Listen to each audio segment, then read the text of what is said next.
पूरे भारत की 75% बिजली सिर्फ कोयले से चलने वाले थर्मल पावर प्लांट में ही बनती है। लेकिन क्या आपने कभी सोचा कि आखिर कोयले से बिजली कैसे बनती है और फिर उससे बड़ी बड़ी तारों के जरिए हमारे घर तक कैसे पहुंचाया जाता है? दोस्तों, आइए जानते हैं। इस वीडियो में इन पावर प्लांट्स के लिए एक बड़ी जगह की जरूरत होती है, जहां पानी की आपूर्ति के लिए एक रिजर्वायर भी बनाया जा सके। इसलिए भारत में ज्यादातर पावर प्लांट्स नदी के किनारे ही बने हुए हैं। ये प्लांट्स आमतौर पर 2 से 3 किलोमीटर के एरिया में फैले रहते हैं, जिनका आधे से ज्यादा हिस्सा कोयले ही घेर लेते हैं। लेकिन इस कोयले को इतनी ज्यादा अहमियत क्यों दी जाती है? आइए विस्तार से समझते हैं दोस्तों। 1000 मेगावाट का कोल प्लांट एक दिन में 9000 टन से भी ज्यादा कोयले का इस्तेमाल करता है। वहीं बड़े पावर प्लांट के लिए इससे भी ज्यादा कोयले की जरूरत पड़ती है।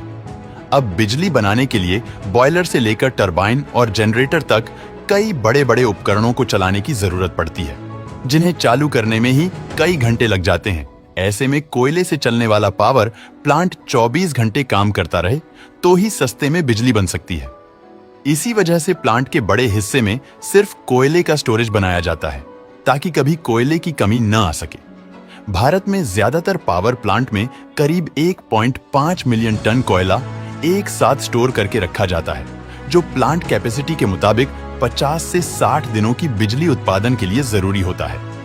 अब इस कोयले को यहाँ वहां तो नहीं फेंका जा सकता, इसलिए इन्हें स्टोर करने के लिए अलग से कोल यार्ड बनाया जाता है। जब मालगाड़ियां पावर प्लांट्स के बेशकीमती खजाने यानी कोयले को लेकर प्लांट में पहुंचती हैं, तो एक एक करके सभी डिब्बे को अलग किया जाता है और उन सभी डिब्बों को बारी बारी से एक निर्धारित जगह पर लाया जाता है, जहां एक मशीन उन्हें उठाकर पूरा ही पलट देती है, जिससे उन डब्बों का सारा कोयला कोल यार्ड में नीचे लगातार घूम रहे कन्वेयर बेल्ट पर गिरता रहता है, जो इन्हें आगे ले जाकर स्टोरेज में पटक देते हैं। रेलगाड़ियों के डब्बों को खाली करने वाली इस मशीन को वैगन टिपलर के नाम से जाना जाता है। अब इस कोयले को फिर से कन्वेयर बेल्ट की मदद से जरूरत के अनुसार बाउल मशीन में भेजा जाता है, जो इन छोटे मोटे पत्थरों के रूप में एक दूसरे से चिपके कोयले को क्रश करके पाउडर का रूप दे देती है। इसके बाद इस ब्लैक पाउडर को कन्वेयर बेल्ट के जरिए ही विशालकाय बॉयलर में भेजा जाता है, जहां यह कोयला तुरंत आग पकड़ लेता है। अब पूरी तरह से जलने के बाद कोयले की जो भारी राख होती है वह नीचे गिर जाती है, जिसे बॉटम ऐश के नाम से जाना जाता है। इसे कन्वेयर बेल्ट की मदद से ट्रांसपोर्ट करके किसी खाली जगह पर रखा जाता है, ताकि बाद में इसका उपयोग किया जा सके। वहीं जो हल्की राख होती है वह ऊपर उठती है। इस राख को फ्लाई ऐश कहा जाता है और इसे चिमनी के जरिए फिल्टर करके वातावरण में छोड़ दिया जाता है। इस तरह पावर प्लांट में सबसे अहम भूमिका निभाने वाले कोयले का काम खत्म हो जाता है, लेकिन अब भी बिजली बनाने का 50% काम बाकी है। अब कोयला जलने की वजह से जो आग बनी थी वह बॉयलर से होते हुए उस सेक्शन में पहुंच जाती है, जहां काफी ज्यादा वाटर ट्यूब्स होती हैं, जिनमें पानी भरा रहता है। ये सभी ट्यूब्स हीट करके पानी को स्टीम यानी भाप में बदल देती है। अब जब ये स्टीम सुपर हीट हो जाती है तो पाइप का आगे वाला हिस्सा खोल दिया जाता है, जिससे ये स्टीम उन्हीं पाइप से ट्रैवल करते हुए आगे पहुंचती है।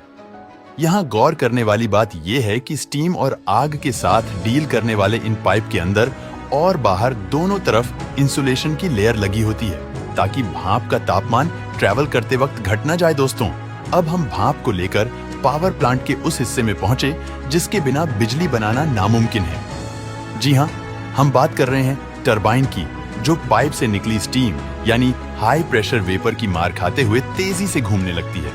इस दौरान टरबाइन की ब्लेड भाप की ऊष्मा और दबाव को अपने ऊपर ले लेती है, जिससे धीरे धीरे स्टीम ठंडी होने लगती है।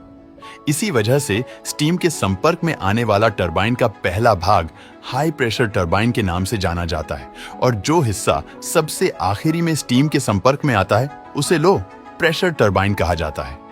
अब टरबाइन के घूमने की वजह से एक हाई मैकेनिकल एनर्जी जनरेट होती है, जिसे तुरंत एक बड़े जनरेटर में भेजा जाता है, और इसी मैकेनिकल पावर की वजह से उस जनरेटर की मैग्नेटिक फील्ड डिस्टर्ब हो जाती है और उनमें इलेक्ट्रिसिटी जनरेट होने लगती है।